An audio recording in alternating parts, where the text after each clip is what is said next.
30 মে 1959 সিঙ্গাপুরের প্রধানমন্ত্রী হন লি কুয়ান ইউ। এক সপ্তাহ পর তিনি ও তার দলের নেতারা যখন শপথ নিতে আসেন, তাদের পোশাক দেখে সবাই চমকে যায়। তাদের পরনে ছিল ধবধবে সাদা পোশাক। সাদা পোশাকের মাধ্যমে লি কুয়ান ইউ বোঝাতে চাচ্ছেন দুর্নীতির বিরুদ্ধে তিনি কঠোর অবস্থান নিতে যাচ্ছেন। নির্বাচনের আগে তিনি ঘোষণা দিয়েছিলেন ভোটে জিতলে সিঙ্গাপুর থেকে দুর্নীতির শেকড় উপড়ে ফেলবেন। এখন কথা রাখার পালা। তিনি কথা রাখলেন, এমনভাবে রাখেন যে আজও সিঙ্গাপুরের দুর্নীতি দমন কৌশল গোটা বিশ্বের রোল মডেল। দুর্নীতির বিরুদ্ধে লি এতটাই আপোষহীন ছিলেন যে তিনি তার মন্ত্রীকে জেলে পাঠিয়েছেন। নিজের একাধিক বন্ধুকেও জেলে পাঠাতে তার হাত কাঁপেনি। এজন্য বলা হয়, তুমি যদি দুর্নীতিকে পরাজিত করতে চাও তাহলে নিজের বন্ধু আর আত্মীয়দের জেলে পাঠানোর জন্য প্রস্তুত থাকো। একটা সময় যে সিঙ্গাপুরের শরীরটা দুর্নীতি নামক ক্যান্সার গ্রাস করেছিল, আজ সেই সিঙ্গাপুরে দুর্নীতি দেখা আর ভূত দেখা একই কথা। দুর্নীতি তো দূর, সেখানে চুইংগাম ফেললেও জরিমানা গুনতে হবে। ক্যাপসুলের এই পর্বে জানবেন লি কুয়ান ইউ কিভাবে সিঙ্গাপুরকে দুর্নীতিবাজ রাষ্ট্র থেকে বিশ্বের অন্যতম সেরা দুর্নীতিমুক্ত দেশ বানিয়েছেন।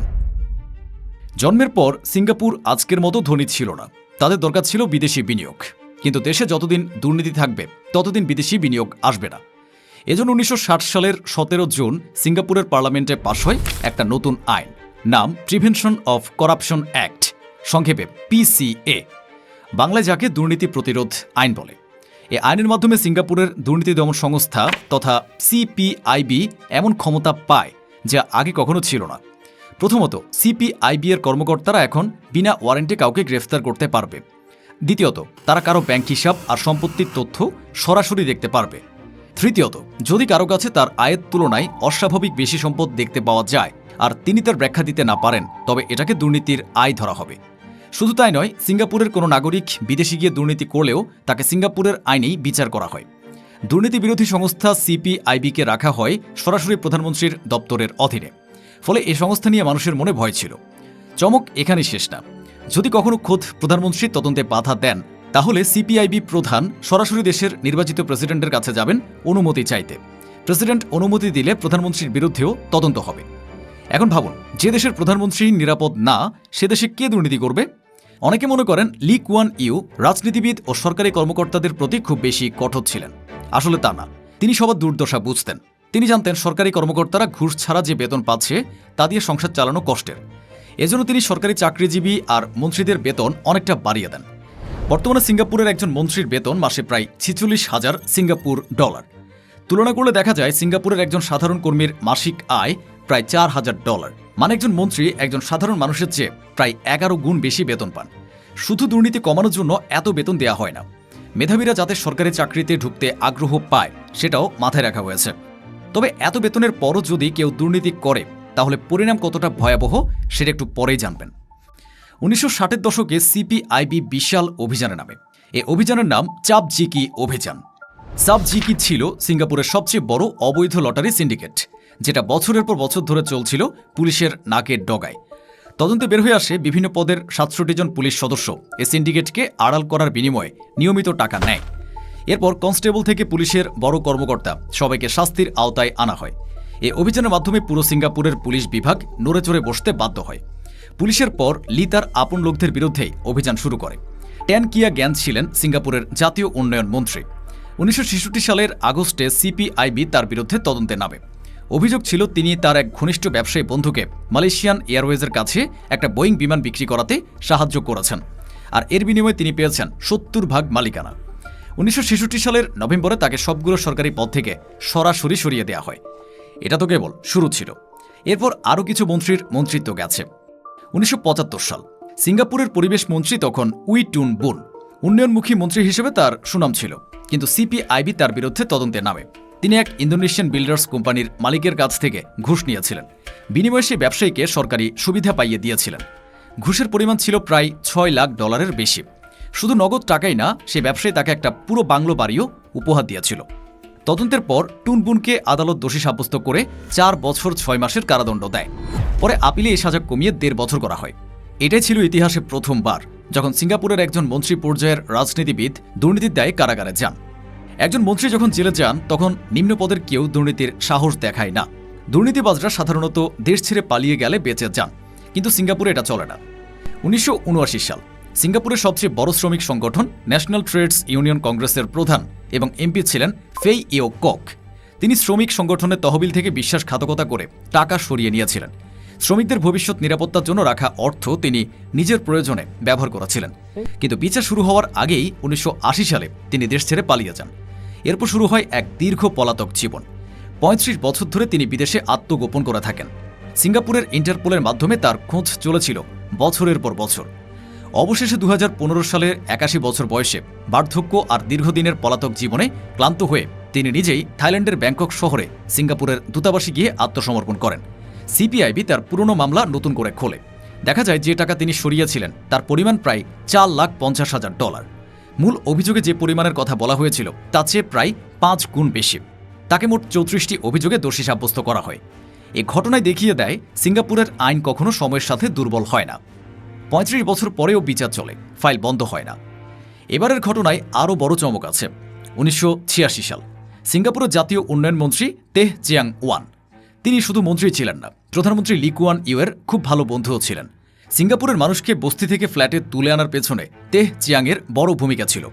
কিন্তু তার বিরুদ্ধে সিপিআইবি তদন্তে নামতে বাধ্য হয়। তদন্তে উঠে আসে 1981 ও 1982 সালে দুটো বেসরকারি কোম্পানিকে সরকারি জমি পাইয়ে দেওয়ার বিনিময়ে তেহ প্রায় $10 লাখ ঘুষ নিয়েছিলেন। এমন জনপ্রিয় একজন মন্ত্রীর বিরুদ্ধে এত বড় অভিযোগ জানাজানি হলে সরকারের সম্মানে আঘাত লাগবে, কিন্তু শাস্তি না হলে দুর্নীতির লাগাম টানা যাবে না। এজন্য এই ঘটনা জানাজানি হয়ে যায়। তেহ আনুষ্ঠানিক অভিযোগের মুখোমুখি হওয়ার আগেই 1986 সালের 14 ডিসেম্বর নিজের ঘরে ঘুমের ঔষধ খেয়ে নিজেকে শেষ করে দেন। মৃত্যুর আগে তিনি বন্ধু লিকে একটা চিঠি লিখে যান। সেখানে লেখা ছিল তিনি তার ভুলের জন্য সম্পূর্ণ দায় নিচ্ছেন, আর এর সবচেয়ে বড় মূল্যই তিনি দিতে চান। পরের বছর 1987 সালের জানুয়ারিতে লি পার্লামেন্টে দাঁড়িয়ে এই ঘটনার ব্যাখ্যা দেন। তিনি বলেন সে ভুল করেছে, সে ঘুষ নিয়েছে, আমি তাকে বাঁচাতে পারতাম না, কেউই আইনের ঊর্ধ্বে না। তিনি আরও বলেন, আমরা যদি একবার ছাড় দেওয়ার উদাহরণ তৈরি করি তবে পুরো সিস্টেমটাই ভেঙে পড়বে। দুর্নীতির বিরুদ্ধে সিঙ্গাপুরের সফলতার সবচেয়ে বড় কারণ হল দেশটির দুর্নীতি বিরোধী আইন। আজ থেকে 60 বছর আগে দুর্নীতির বিরুদ্ধে সিঙ্গাপুর যেসব আইন করে রেখেছে তা আজও বিস্ময়কর মনে হবে। কেননা বেশিরভাগ দেশের আইনই বেশ জটিল হয়, বিচার হতে হতে অনেক সময় লেগে যায়, ফলে অপরাধের ওজন কমে যায়। তবে সিঙ্গাপুরের আইন কাঁচের মতো স্বচ্ছ। এখানে স্পষ্ট বলা আছে, ঘুষ দেওয়া ও নেওয়া দুটো সমান অপরাধ। ঘুষ গ্রহীতা যে শাস্তি পাবে, ঘুষদাতাও সেই শাস্তি পাবে। 1979 সালের আগে সিঙ্গাপুরে দুর্নীতির জরিমানা ছিল $10,000, তবে সেটা বাড়িয়ে $1 লাখ করে দেয়া হয়। এখন ভাবুন, $5,000 ঘুষ নিতে কেউ $1 লাখ জরিমানা দেওয়ার ঝুঁকি নেবে? সিঙ্গাপুরে অদ্ভুত একটা আইন আছে, নাম confiscation of benefits act. Confiscation of benefits act এ আইনের অধীনে আদালত একজন মৃত ব্যক্তির সম্পদও বাজেয়াপ্ত করতে পারে যদি প্রমাণ হয় সেই সম্পদ দুর্নীতির মাধ্যমে অর্জিত। এর প্রমাণ পাওয়া যায় 2011 সালের একটা মামলায়। সিঙ্গাপুর ল্যান্ড অথরিটির দুজন কর্মকর্তা কোহ শিয়া উই আর ক্রিস্টোফার লিম চাই মেং একটা ভুয়া তথ্য প্রযুক্তি সরবরাহকারী কোম্পানি বানিয়ে সরকারি অর্থ আত্মসাৎ করেন। মোট আত্মসাৎ করা টাকার পরিমাণ ছিল $1,20 লাখ বেশি। কোহ একাই 59টি অভিযোগে দোষ স্বীকার করেন। তাকে 22 বছরের কারাদণ্ড দেওয়া হয়। সিঙ্গাপুরের ইতিহাসে এটাই দুর্নীতির মামলা সবচেয়ে দীর্ঘ সাজা। এরপর 2011-12 সালে আসে আরেকটা অস্বাভাবিক মামলা। সিঙ্গাপুরের সিভিল ডিফেন্স ফোর্সের প্রধান পিটার লিম আর সেন্ট্রাল নার্কোটিক্স ব্যুরোর প্রধান এনজি বুনগে দুজনেই তদন্তের মুখে পড়েন। অভিযোগ ছিল একটা প্রযুক্তি কোম্পানির এক নারী কর্মীর কাছ থেকে তারা যৌন সুবিধা নিয়েছিলেন, বিনিময়ে সেই কোম্পানিকে সরকারি চুক্তি পাইয়ে দিয়েছেন। এই ঘটনা দেখিয়ে দেয় সিঙ্গাপুরের আইনে ঘুষ মানে কেবল টাকা না, কোনো ব্যক্তিগত সুবিধা যা সরকারি সিদ্ধান্তে প্রভাব ফেলতে পারে, সেটাও দুর্নীতির আওতায় পড়ে। এখন প্রশ্ন হলো, যদি সর্ষের মধ্যেই ভূত থাকে, মানে সিপিআইবি নিজেই যদি দুর্নীতি করে? এমন ঘটনা একবার ঘটেছিল। যিনি ঘটিয়েছিলেন তার নাম এডুইন এও সিও হিয়ং। তিনি ছিলেন সিপিআইবির একজন সিনিয়র কর্মকর্তা, field research and technical support বিভাগের প্রধান। 2008 থেকে 2012 সাল এ 4 বছর ধরে তিনি সিপিআইবির নিজের তহবিল থেকে আত্মসাৎ করেন কমপক্ষে $17 লাখ সিঙ্গাপুর ডলার। 2012 সালের সেপ্টেম্বরে সিপিআইবি নিজেই প্রথম এই গরমিল ধরতে পারে। আর যেহেতু অভিযুক্ত নিজে সিপিআইবি এর লোক, তাই এই মামলার তদন্ত সিপিআইবি নিজে করেনি, বরং দেয়া হয় পুলিশের কমার্শিয়াল অ্যাফেয়ার্স ডিপার্টমেন্টকে, যাতে তদন্তটা নিরপেক্ষ থাকে। 2013 সালের জুলাইয়ে তার বিরুদ্ধে অভিযোগ আনা হয়।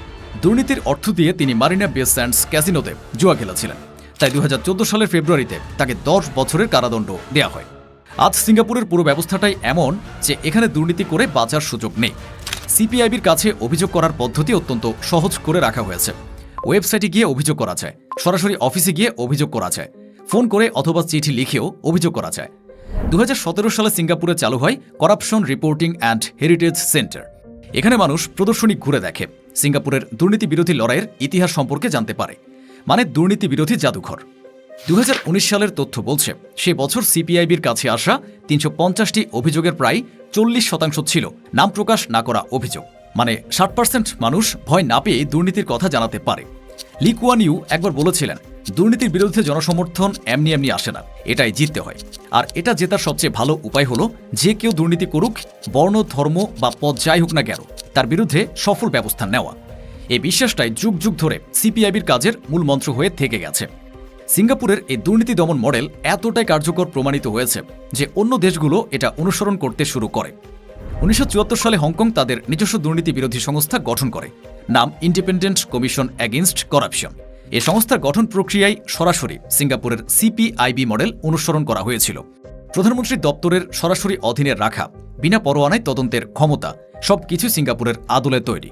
এরপর বিশ্বের বিভিন্ন দেশ থেকে প্রতিনিধি দল সিঙ্গাপুরে আসতে শুরু করে সিপিআইবির কাঠামো সরাসরি দেখার জন্য। 1952 সালে সিপিআইবির কর্মী সংখ্যা ছিল মাত্র 13 জন।